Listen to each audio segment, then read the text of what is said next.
trying to come up with first month's rent deposit to move. That's literally it. Like 1,900.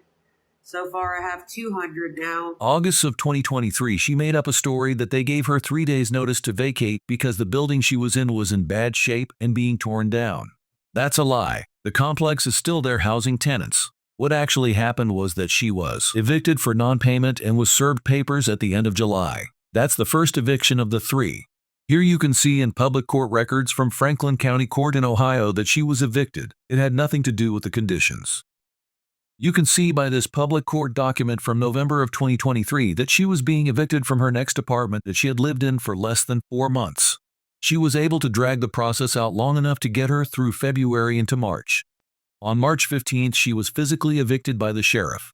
This next video is from March 20th, where she was saying she left because she wanted to find a cheaper apartment. She raised hundreds more to get into another apartment. Yeah, we're in a hotel right now. I got approved for another apartment. But I'm $538 short to get the keys. But I did get the apartment that I applied for. I had a lease, but then I had to do month to month. She lasted only until May in the latest apartment before they started the eviction process, as you can see by these court papers. She is telling people that it was only a 6-month lease and she left because they wouldn't renew her lease. If it were a 6-month lease, she would still have the apartment until October and not mid-August. Obviously just one of the many lies of Jordan Paul. It's wild to get evicted from 3 different places in less than a year. Now you know the truth that Jordan won't tell. My lease was up. I only had a 6-month lease. And there was so much wrong with my apartment. They never fixed nothing while I lived there, right?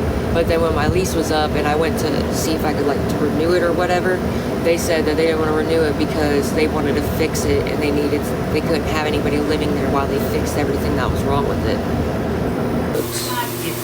Bro, I have not been through a lot of leases.